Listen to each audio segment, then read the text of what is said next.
Florida tonight, hours from now, Casey Anthony will be taken in handcuffs to an Orlando courtroom. Now, earlier this week, Casey's lawyer, Jose Baez, filed an objection to the judge's order that Casey must be in court tomorrow. Baez lost that one, so Casey must attend her court hearing tomorrow in person, bright and early, 8:30 a.m. But you are going to Florida right now. Former LAPD homicide detective Mark Furman is on the ground investigating the case. One key piece of information is how close Kaylee's grandparents' house is to the woods where the toddler's remains were found. Watch. This is, of course, the Anthony home at 4937. We're going to drive from this location to where Kaylee Anthony's body was ultimately found, and you'll actually see just how incredibly close the two locations are.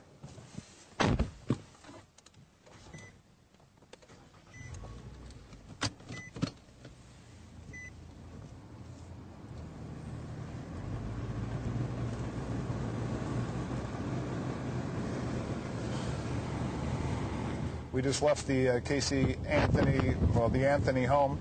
We will probably end up at the location where Kaylee's body was found. We're coming to a stop sign right now. We've only traveled probably a quarter of a mile. It's Suburban Road and Hope Spring Drive. Turning right, and what we're looking at there on the left side is the cyclone fence. It appears to be school property. There's a grade school down there in front of us, about 500 feet. And now we're pulling up to the location where they've left a memorial for Kaylee Anthony. The reason the memorial's here is right to our right. That's exactly where Kaylee Anthony was found.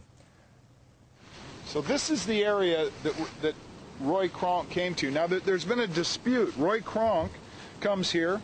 He comes here on the 11th, he comes here on the 12th of August, he comes here on the 13th of August with the deputy. The deputy is actually being investigated because why didn't he find anything?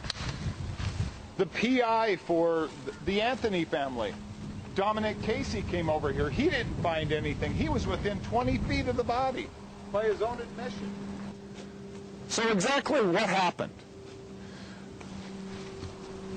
Well, I want anybody to tell me that they're not going to be able to walk by something in this kind of dense foliage.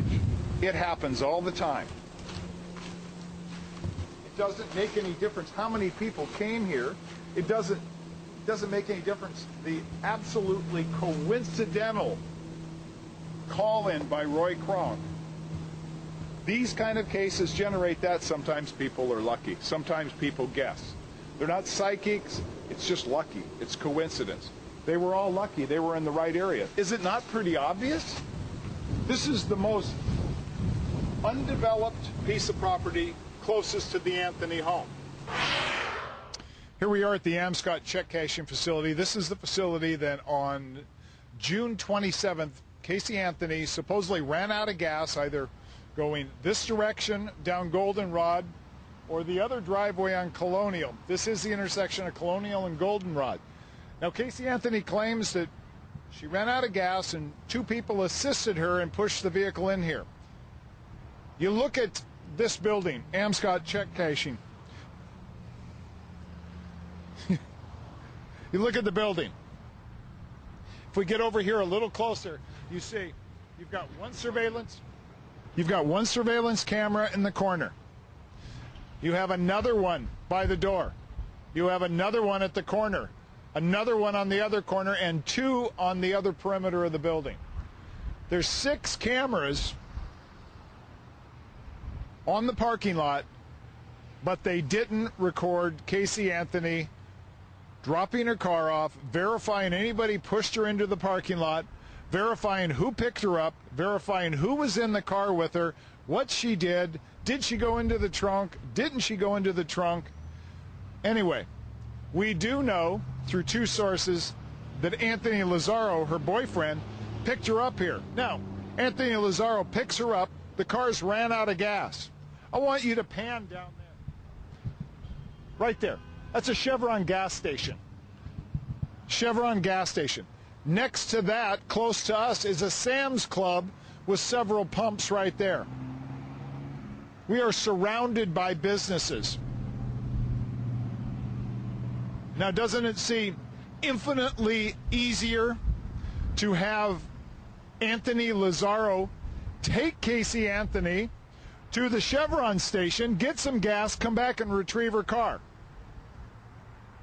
Well, that would seem logical, but that's not what occurred. It stayed here till June 30th when it was impounded by Johnson's Tow. And, of course, the condition of the car remained the same at Johnson's Tow until George Anthony went over there on July 16th and discovered the overwhelming smell of a decomposing body.